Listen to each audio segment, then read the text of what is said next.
네, 우리가 바로 앞 시간에 앙금 생성 반응에 대해서 배웠습니다. 조금 이해하기 힘들 수도 있고 수업이 막 끝난 상태이기 때문에 이 앙금 생성에 대한 이해가 조금 헷갈릴 수도 있는데 다시 한번 설명하고 일단은 전체적으로 마무리하도록 하겠습니다. 자, 앙금 생성 반응, 즉 앙금이 생성된다는 얘기인데 이 보는 바와 같이 이온은 물속에서 대부분 녹습니다. 그것이 양이온이든 음이온이든 물속에서는 대부분 녹은 상태가 되는데 염화나트륨 같은 물질을 물에다 넣으면 고체였던 상태가 물속에 녹으면서 우리 눈에는 보이진 않지만 그거 이온화가 돼서 양이온과 음이온으로 이렇게 분리가 되어진다고 얘기했습니다. 이 안에는 굉장히 많은 이온들이 지금 가득한데 우리 눈으로는 안 보이기 때문에 대표적으로 어떤 이온이 녹아 있구나라고 하는 것을 보여주기 위해서 이런 모형으로 나타낸 것입니다. 이렇게 염화나트륨 수용액 안에는 Na+, 즉 나트륨 이온과 염화 이온이 가득 녹아있는 상태가 되는 거죠. 물론 이 수용액에 전류를 흘려보내게 되면 당연히 전기가 통하겠죠. 또 한 가지, 질산은 수용액,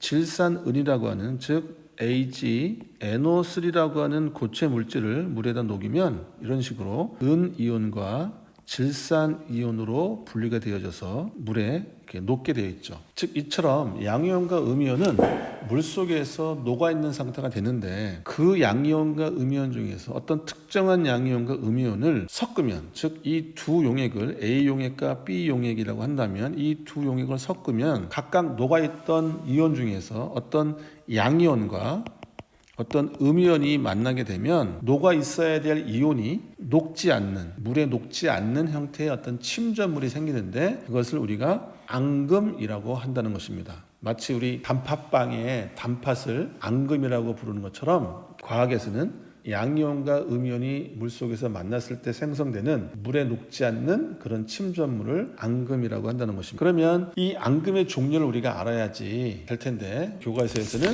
이 세 가지 종류의 앙금이 소개되고 있습니다. 그림 1-16에 나와 있는 그림을 보면 어떤 물속에 은이온과 염화이온이 물속에서 만나면 각각 녹아있던 이 두 가지 이온이 결합을 해서 하얀색 침전물이 만들어지는데 이 침전물의 성분이 뭐냐? AgCl. 그래서 염화은이라고 하는 고체 물질이 만들어진다는 것입니다. 두 번째가 물속에 녹아있던 납이온, 물속에 녹아있던 아이오딘화 이온, 이 두 이온이 물속에서 녹아있던 이 각각의 두 이온이 이렇게 만났을 때 노란색 침전물이 생기는데 이 침전물, 이 고체 물질의 이름이 어떻게 되냐면 PbI2, 즉 아이오딘화 납이라고 하는 고체 물질, 즉 앙금이 생성된다는 겁니다. 이 앙금은 물에 녹지 않는다는 특징이 있습니다. 세 번째로 소개된 앙금은 물속에 칼슘 이온이 녹아 있고요.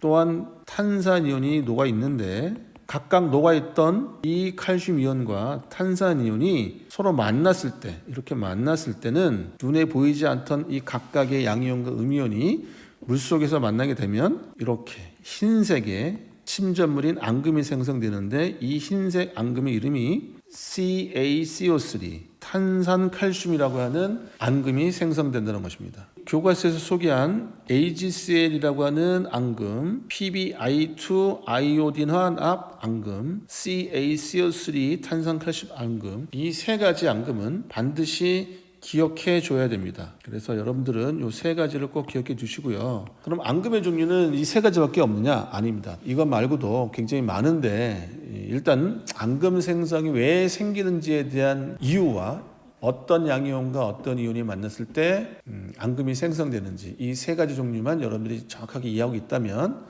앙금 생성 반응은 이 정도로 여러분들이 앙금 염화나트륨과 질산은 수용액을 혼합했을 때의 모형을 이런 식으로도 문제 낼 수가 있는데요. 가 용액이 있고요. 나 용액이 있고 다 용액이 있습니다. 이렇게 모형을 주어지고요. 또 나에 들어있는 물질의 이름, 나에 들어있는 이온의 종류, 그거를 이온식으로 쓰시오. 이렇게 나올 수 있다는 것입니다. 그러면 산소 아주 간단한 빼기하고 똑같습니다. 이런 문제가 나오면 자 보세요. 가 용액과 나 용액이 혼합되는 거죠. 이 플러스는 그랬을 때 결과가 다 용액이 됐다는 거잖아요. 그러면 마이너스 빼기를 해주면 됩니다. 자, 다 용액에서요. 가 용액을 빼면 나에 어떤 물질들이 들어있는지를 알 수 있겠죠. 봅시다. 여기 Na 플러스가 여기 가에 있네요. 다에도 있으니까 얘는 지워지고요. 이렇게. 그 다음에 가에 염화 이온이 있네요. 여기도 염화 이온이 이온으로 존재하진 않지만 여기 침전물 안에 있네요. 침전물 안에. 얘도 이렇게 지워주면 됩니다. 그러면 Na 지워지고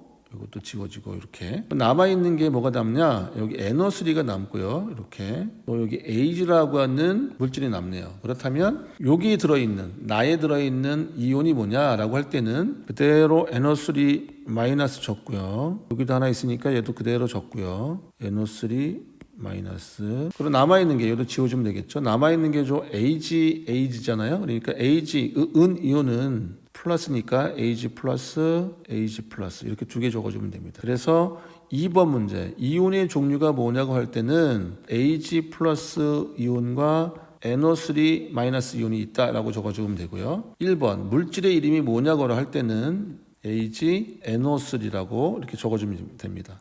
그래서 얘는 질산은이라고 하는 물질입니다 라고 적어주면 되겠습니다. 선생님이 지금 설명한 이 내용이 여러분들이 이해가 된다면 앙금생성 반응을 정확하게 이해했다고 봐도 좋겠습니다.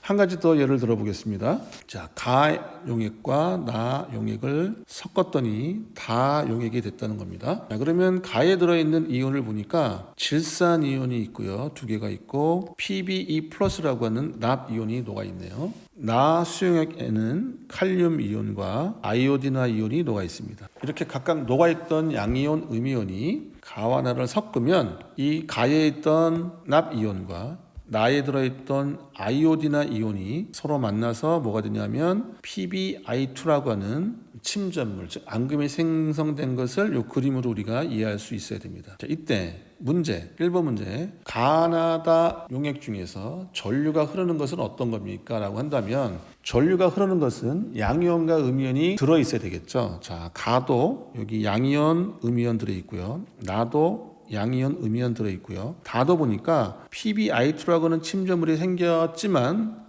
반응하지 않은 칼륨 이온과 반응하지 않은 질산 이온이 각각 양이온, 음이온이 들어있기 때문에 전류가 흐르는 것은 다 흐른다 이렇게 적으면 되겠고요. 두 번째 문제, 이 과정에서 생긴 앙금의 이름과 색깔을 적으래요. 자, 앙금은 PbI2죠. 앙금의 이름은 아이오디나 납, 색깔은 노란색 이렇게 적어주면 됩니다. 세 번째 문제, 앙금 생성 과정을 적으시오. 자, 앙금 생성 과정은 여기 있는 이온식을 그대로 적어주면 됩니다. 그래서 PbE 플러스와 I-E, 즉 PbE 플러스와 I-, 즉 납 이온과 아이오디나 이온을 적어주면 되고요. 이 두 가지가 물 속에서 반응을 했다라고 하고 때문에 플러스라고 적어주면 되고요. 이때 반응은 이 아이오딘화 이온이 두 개의 반응이 있기 때문에 2라고 적어주면 됩니다. 정확하게 쓴다면. 그러면 얘가 어떻게 되냐면 PbI2입니다. 이렇게 적어주면 정확한 앙금 생성 과정이 되겠습니다. 여러분들은 아직 요거 2자를 쓰는 거에 대해서 좀 낯설 수가 있는데 2를 적어야 정확한 앙금 생성 과정식이 될 것입니다.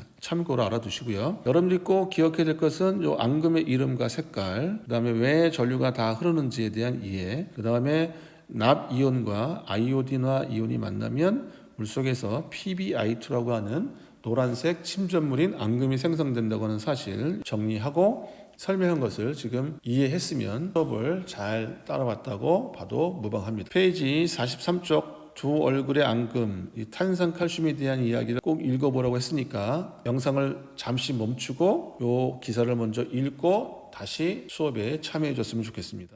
페이지 45쪽 스스로 정리하기. 자, 1번, 이온은 정기적으로 중성인 원자가 전자를 잃거나 얻어서 정기적 성질을 띠는, 즉 전하를 띠는 입자를 우리가 이온이라고 하고요. 그 이온은 양이온과 음이온으로 나눠지는데 양이온은 원자가 전자를 잃어서 전체적으로 플러스 전하를 띠는 입자고요. 그것을 모형으로 나타낸 것이 이런 그림이 되겠습니다. 이것도 꼭 기억해 주시고요. 반면에 음이온은 원자가 전자를 얻어서 얻어서 전체적으로 마이너스 전하를 띠는 입자를 음이온이라고 했습니다. 그래서 외부에 있던 전자가 들어와서 이렇게 하나가 늘어난, 그것이 하나가 될 수도 있고 두 개가 될 수 있고, 그거는 원자마다 좀 다르다고 얘기했습니다. 그다음에 이런 이온을 어떻게 표시하느냐, 원소 기호 오른쪽 위에 플러스인지 마이너스인지 전하의 종류를 적고, 그 다음에 전자를 잃거나 얻은 그 전자의 수를 표시한다고 했습니다. 나트륨 이온의 예를 들었고요. 이 나트륨은 나트륨 원자에서 전자 하나가 떨어져 나가서 한 개를 잃어서 생긴 구조인데, 그래서 이거를 쓸 때 Na 플러스, 전자 하나가 떨어져 나왔기 때문에 전체적으로 플러스가 됐고요. 하나를 잃었기 때문에 1이라고 적는데 1은 생략 가능하다고 얘기했습니다. 음이온의 경우에는 황화이온, 이 황화이온은 황이라고 하는 원자에서 전자 두 개가 들어왔다 그랬죠. 얻어서 생긴 구조인데, 그래서 두 개가 들어왔기 때문에 전체적으로 마이너스 전을 띄고요. 전자가 두 개가 들어왔기 때문에 2라고 적어주면 됩니다. 그래서 얘는 황인데, 황원자에서 황이온으로 바뀌어서 우리가 황이온이라고 부르면 되는데, 음이온의 경우에는 반드시 사이에다가 뭘 붙이냐면 화자를 붙인다고 그랬어요. 그래서 황화이온이라고 얘기하면 됩니다. 세 번째, 반드시 기억해야 될 이온식 나와 있죠. 자, 먼저 H+는 수소 이온이고요. 그래서 여러분들이 이 원소 기호를 알아야 당연히 이 이온의 이름도 자연스럽게 알 수 있다는 것입니다. 마그네슘 이온. 자, 마그네슘 이온은 마그네슘 원자 기호가 Mg입니다. 그리고 이 마그네슘은 두 개를 잃어야 안정이 되는 그런 상태가 돼서 Mge+가 되고요. 암모늄 이온은 그냥 외우라고 그랬죠. NH+라고 통짜로 외워줘야 되고요. 자, 음이온의 경우에는 염화이온은 Cl이라고 하는 염소가 전자를 얻어서 된 이온이고요. 자, O2-는 O는 산소죠. 산소. 얘는 산화 이온인데, 음이온의 경우에는 화자를 붙인다고 했으니까 뒤에 소로 끝나는 경우에는 소를 뺀다고 했기 때문에 산화 이온이 된 거고요. 얘는 산소 이온이라고 적어주면 되겠습니다. 수산화 이온은 OH- 마찬가지로 통짜로 외워줘야 되겠습니다. 자, 이온의 전하 확인, 즉 이온이 진짜로 전기가 흐르는지 안 흐르는지 알 수 있는 방법은, 이온이 들어있는 용액에 간이 전기 전도기라고 하는 것을 꽂아서 전기를 통하게 하면 소리와 불이 반짝반짝 거리는 것을 확인할 수 있다. 이것을 통해서 이온은 전기적인 성질이 있구나라고 이해할 수 있다는 것입니다. 시간에서 배웠던 이 앙금 생성 반응은 어떤 이온이 있는지를 확인하는 방법인데, 자, 두 수용액을 섞었을 때 어떤 양이온과 음이온이 물속에서 반응을 해서 물에 녹지 않는 어떤 생성된 물질을 우리가 앙금이라고 했고요. 그러한 생성 반응을 앙금 생성 반응이라고 했습니다. 이러한 앙금 생성 반응을 이용하면 수용액 속에 들어있는 어떤 특정한 이온을 있는지 없는지 확인할 수 있다는 것입니다. 예를 들면 질산은이 녹아있는 수용액을 떨어뜨렸을 때 염화원이 생성되는 반응을 이용하면 수돗물 속에 들어있는 염화이온을 쉽게 확인할 수 있다. 왜냐하면 질산은 수용액에 이 은 양이온과 염화은이 생성된다고 하는 것은 Cl-가 이렇게 반응을 해서 AgCl이 나왔기 때문에 수돗물 속에는 요 염화이온이 들어있구나 라고 하는 것을 확인할 수 있다는 것입니다. 오른쪽 맨 위에 이온에 대한 설명으로 옳은 것은 동그라미, 옳지 않은 것은 X. 봅시다. 원자가 전자를 잃거나 얻어 전하를 띠는 입자이다. 그렇죠? 이것이 이온이죠. 원자가 전자를 잃으면 마이너스 전하를 띠는 음이온이 된다. 선생님이 착각하지 말라고 강조했죠. 전자를 잃으면 잃기 때문에 마이너스가 될 것 같지만 전자 자체가 마이너스 값이기 때문에 마이너스 전하를 띠는 게 아니고 플러스 전하를 띠게 된다고 얘기했죠. 그래서 얘는 틀리고요. 원자가 전자를 두 개 얻으면 얻었기 때문에 플러스가 될 것 같죠? 아니라고요. 얻었다는 얘기는, 전자가 얻었다는 얘기는 마이너스가 늘어났다는 것이기 때문에 전적인 전하는 마이너스가 된다는 거예요. 그래서 얘도 X가 되는 거죠. 양이온이 아니고 음이온이 된다는 것입니다. 자, 산소 원자가 산화이온이 되는 과정을 쓰시오. 그리는 게 아니고 쓰시오 했으니까 이렇게 적으면 되겠네요. 산소 원자가 전자 두 개를 얻어 산화이온이 된다. 자신 있게 쓸 수 있는 이유는 산화 이온의 이온식이 O2-는 것을 알기 때문에, 그것을 알기 때문에 이렇게 쉽게 쓸 수 있는 것입니다. 왜냐하면 E-라고 하는 의미가 전자 두 개를 얻었다 이런 의미이기 때문에, 그래서 선생님이 이온식을 꼭 외우라고 하는 것입니다. 아주 또 좋은 문제가 있네요. 염화 나트륨 수용액과 염화 칼륨 수용액에 각각 질산은 수용액을 떨어뜨렸더니 두 수용액에서 모두 흰색 앙금이 생성됐대요. 자, 그러면 빨리 우리가 알고 있는 흰색의 앙금 종류 뭐가 있을까요? 그렇죠? AgCl이 있었고요, 염화원이 있었고 CaCO3가 있었어요. 요거를 그래서 알아야 된다는 거예요. 자, 첫 번째, 두 수용액에 공통으로 들어있는 이온의 이온식을 쓰래요. 질산은 수용액은 Ag 플러스와 NO3 마이너스고요. 염화나트륨 수용액에는 Na 플러스와 Cl 마이너스 이온이 들어있고요. 염화칼륨 수용액에는 K 플러스와 Cl 마이너스가 들어있겠죠. 자, 그러면 1번, 두 수용액에 공통으로 들어있는 이온은 뭐가 될까요? 저 여기 보니까 공통으로 들어있는 게 Cl 마이너스 이온이네요. 그래서 여러분들은 Cl 마이너스라고 이온식으로 쓰라고 그랬으니까 Cl 마이너스라고 써야 되고, 만약에 이온의 이름을 쓰라고 그러면 염화 이온이라고 쓰면 되겠습니다. 근데 여기서는 이온식을 쓰라고 그랬으니까 Cl-라고 쓰면 됩니다. 자, 이때 생성된, 즉 Ag 플러스와 Cl, 또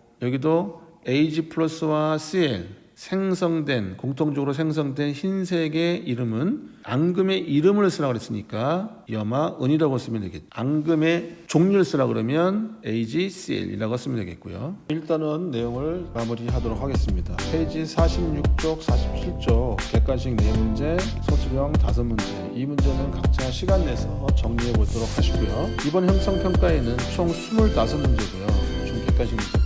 원소서부터 앙금 생성 반응까지 골고루 문제가 섞여 있으니까 여러분들이 직접 교과서나 필기 내용을 보고 풀어보시고 1단원을 확인했으면 좋겠습니다.